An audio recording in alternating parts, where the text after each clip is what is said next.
অসম ৰাজ্যে গ্ৰামীণ জীৱিকা অভিযানৰ উদ্যোগত তেজপুৰৰ ঐতিহাসিক নেহেৰু ময়দানত তিনিদিনীয়া বিস্তৃত কাৰ্যসূচীৰে অনুষ্ঠিত হৈছে। আজি পুৱা এই মেলা আনুষ্ঠানিকভাৱে শুভ উদ্বোধন কৰি তেজপুৰৰ বিধায়ক পৃথ্বীৰাজ ৰাভাই আমাৰ থলুৱাভাৱে উৎপাদন হোৱা সামগ্ৰীয়ে এই বজাৰত বিক্ৰীৰ জৰিয়তে আৰ্থিকভাৱে আত্মসহায়ক গোটসমূহ লাভৱান হ'ব বুলিও কয়। লগতে গুণগত মানদণ্ডৰ খাদ্য সামগ্ৰীৰ উৎপাদনত অধিক মনোযোগ দিবলৈও উৎপাদকসকলক আহ্বান জনায়। ভোগালী বিহুৰ আগে আগে তেজপুৰত অসম ৰাজ্যিক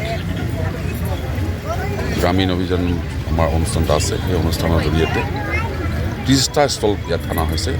30টা গোট আহিছে ইয়াত। 30টা গোটে ইয়াত ষ্টল দিছে। এই ষ্টলত পিঠা পনা অন্যান্য বহুত সামগ্ৰী, বিশেষকৈ বিহুৰ বাবে আমাৰ অসমীয়া সমাজত যিবোৰ আমাৰ খাদ্য সামগ্ৰী লাগে সেই সামগ্ৰী ইয়াত বিক্ৰীৰ কাৰণে আয়োজন কৰিছে। তাৰ কাৰণে তেওঁলোকলৈ মই আন্তৰিক অভিনন্দন জনাইছোঁ।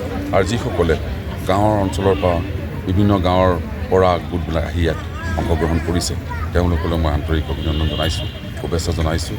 আৰু আশা কৰিছোঁ যে তেখেতসকলে এই সুবিধাৰ দ্বাৰা এই অনুষ্ঠানটোতেই নিজৰ বস্তুখিনি সামগ্ৰীখিনি বিক্ৰী কৰাই নহয়, সমগ্ৰ অসমতে প্ৰতিটো বছৰৰ প্ৰতিটো মাহতে যাতে বিভিন্ন ঠাইত এনেধৰণে বিক্ৰী কৰি তেওঁলোকৰ উপাৰ্জন কৰিব পৰাৰ এটা সাহস থাকে, সেইটো আশা ৰাখিছোঁ।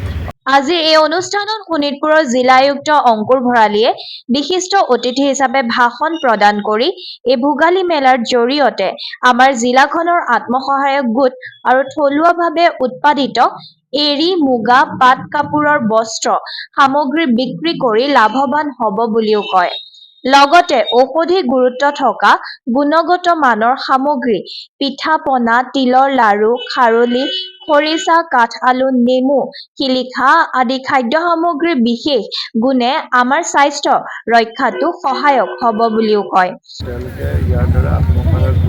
আমাৰ এই চিলাৰামৰ টিমক বাইদেউসকলক আগুৱাই লৈ আহিবলৈ অনুৰোধ জনাইছোঁ। যাতে মাঘ বিহুৰ আগত ইয়ালৈ আহি পেলাই তেওঁলোকে আত্মসহায়ক আজি এই ভোগালী মেলাত জিলাখনৰ ৩৫টা বিপণী, 11টা আত্মসহায়ক গোটৰ লোকসকলে উৎপাদন কৰা সামগ্ৰীও বিক্ৰীৰ বাবে আহিছে বুলিও কয় জিলা পৰিষদৰ মুখ্য কাৰ্যবাহী বিষয়া কৰবী শইকীয়া কৰণে সাংবাদিকক সবিশেষ জনায়। গ্ৰামীণ জীৱিকা অভিযানৰ অধীনত আজি আমাৰ শোণিতপুৰ জিলাত এয়া ভোগালী মেলা আৰম্ভ হৈছে। সন্মানীয় বিধায়ক তেজপুৰ সমষ্টিৰ পৃথ্বীৰাজ ৰাভা ডাঙৰীয়াই এই ভোগালী মেলাখন শুভ উদ্বোধন কৰিলে। ইয়াত আমাৰ 30টাৰো অধিক ষ্টল দিছে।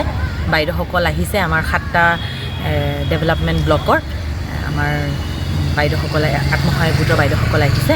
আৰু ইয়াত আপোনালোকে যদি অকণ প্ৰত্যক্ষ কৰে দেখিব ইয়াত আমাৰ পিঠা পনাৰ বাহিৰেও ইয়াতে কিছুমান ভাৰ্মি কম্প'ষ্টৰ হেৰি দিছে, কিছুমান ফুলৰ দোকানো দিছে তেওঁলোকে।